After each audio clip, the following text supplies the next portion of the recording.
Bueno, ¿qué tal? Buenos días chicos. Vamos a estar con el tema de hoy que van a ser los sentidos.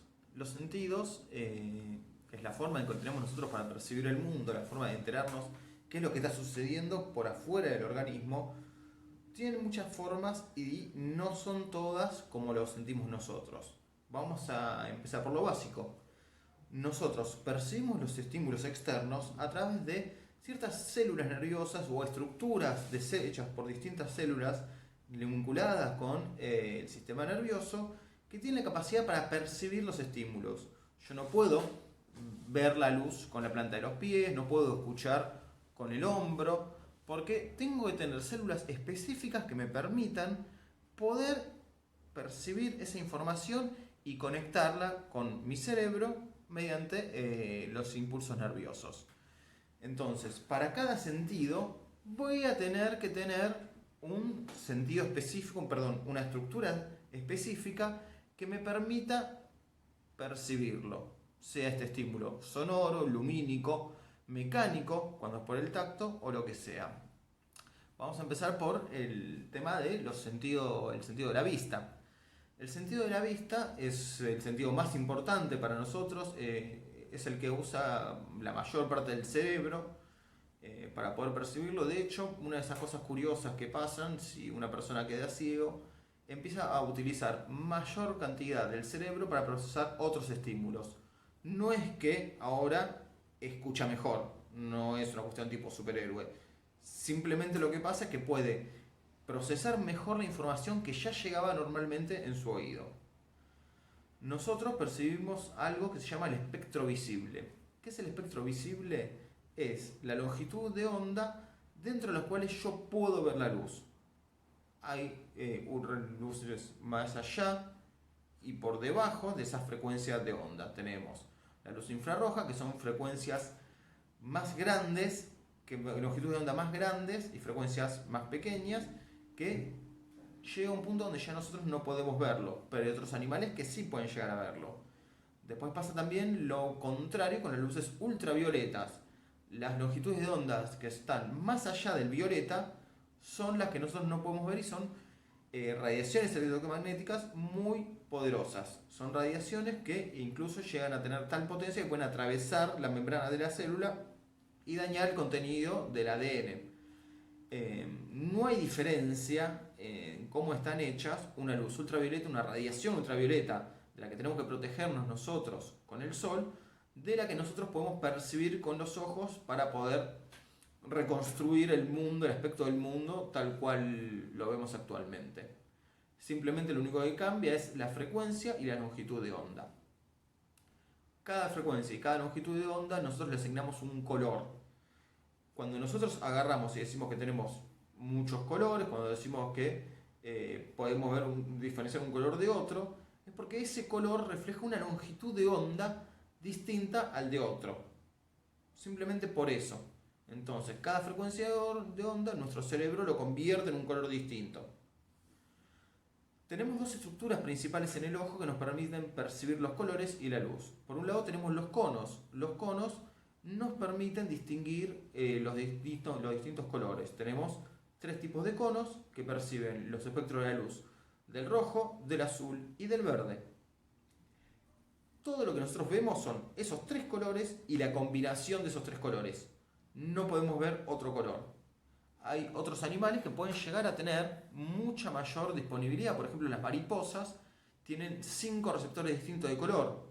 En el caso de la mayoría de los mamíferos, a diferencia de nosotros, de los primates en general, los perros, los gatos, los bovinos, pueden ver combinación de dos colores, del azul y del verde. El caso extremo de esto es la mantis marina. Después pueden buscarlo si quieren, pero tiene 15 receptores de color distintos. Puede llegar a ver luz infrarroja, luz ultravioleta, luz polarizada. Incluso si supiera lo que está viendo, con un ojo de la mantis marina podríamos percibir el cáncer solo con verlo. Para que se una idea de la cantidad de cosas que nos estamos perdiendo. Pasando de eso, vamos a ir a los sentidos químicos. Tenemos dos sentidos capaces de percibir las sustancias químicas. Por un lado, los que pueden percibir las sustancias que están disueltas en estado gaseoso, Entonces los percibimos las concentraciones de estas sustancias que están disueltas en el aire, a distancia. Estos son lo que percibimos con la nariz. Cuando llegan esas partículas, entran por la fosa nasal, se disuelven en las mucosas que tenemos ahí y ahí nuestro estímulo nasal pasa al cerebro donde interpreta ese olor. El otro sentido químico es el gusto. Nosotros tenemos distintos tipos de receptores para distintos tipos de partículas disueltas en la saliva, disueltas en el agua, por decirlo así, en una solución acuosa, y eso le va a dar información a través de la lengua hacia el cerebro, donde va a reconstruir el gusto. Rico, feo, gusto metálico, gusto salado, gusto dulce. Si bien se asocia normalmente cada zona de la lengua con un distinto receptor de sabor, hoy en día eso está en entredicho y se cree que están repartidas, si bien no uniformemente, sí vamos a encontrar en toda la lengua todos los tipos de receptores, si bien puede haber mayor concentración en una zona de unos que de otros. Otro estímulo que podemos nosotros percibir son los estímulos mecánicos, que eso es el del tacto. Nosotros sentimos la presión cuando apretamos y eso va activando distintos tipos de células que van pasando la información, desde un poquito de algo me está tocando, vamos apretando, hasta que llega el caso extremo del dolor. Si yo me lastimo, se activan los nociceptores que transmiten la sensación del dolor hacia el cerebro y el cerebro va a decir, el acto reflejo de retirar la mano del lugar donde estamos percibiendo el estímulo doloroso.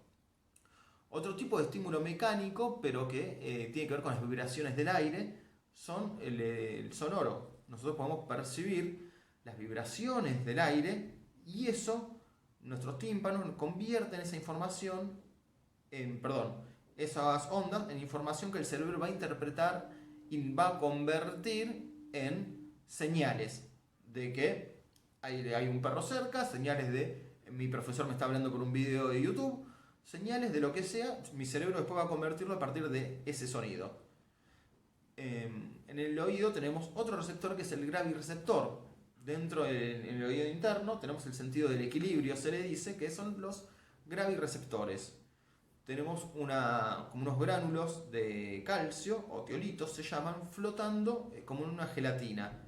Cuando se inclina nuestra cabeza, se inclina también la superficie de ese líquido, entonces nuestro cerebro interpreta que estamos inclinados. Volvemos a enderezarlo. Pueden hacer la prueba si quieren de agarrar una botella, llenarla de agua hasta la mitad y empezar a agilarla rápido. Van a ver cómo el líquido sube y baja una y otra vez. Eso es lo que pasa en nuestros dos oídos y esas señales intermitentes son las que hacen que nos mareemos en caso de que nosotros no podamos mantener el equilibrio. O sea, van mandando mucha información, una y otra, hasta que el cerebro entra como en crisis y te dice, sentate que si no vas a vomitar. Más allá de esto, incluso hay otros animales que tienen muchos sentidos que nosotros casi ni podemos imaginarnos. Los tiburones, rayas y una variedad de peces tienen la capacidad de percibir los estímulos eléctricos. Entonces, cuando un pez, un animal como nosotros, se mueve, ese movimiento transmite cierto impulso leve eléctrico que los tiburones pueden sentirlo y de esa forma poder llegar a detectar un movimiento aunque estén a las espaldas del animal, porque esto recorre toda la zona. Tenemos la ecolocación, los murciélagos que pueden emitir ultrasonidos, que van a rebotar con el ambiente y le van a transmitir información de dónde está, o variantes como la serpiente que tienen visión infrarroja. En un cuarto totalmente oscuro pueden identificar la luz que emitimos, que es conocida como calor, dentro del espectro infrarrojo. Entonces ven a la oscuridad mirando el calor directamente. Bueno, por ahora terminamos con esto y bueno, nos vemos la semana que viene.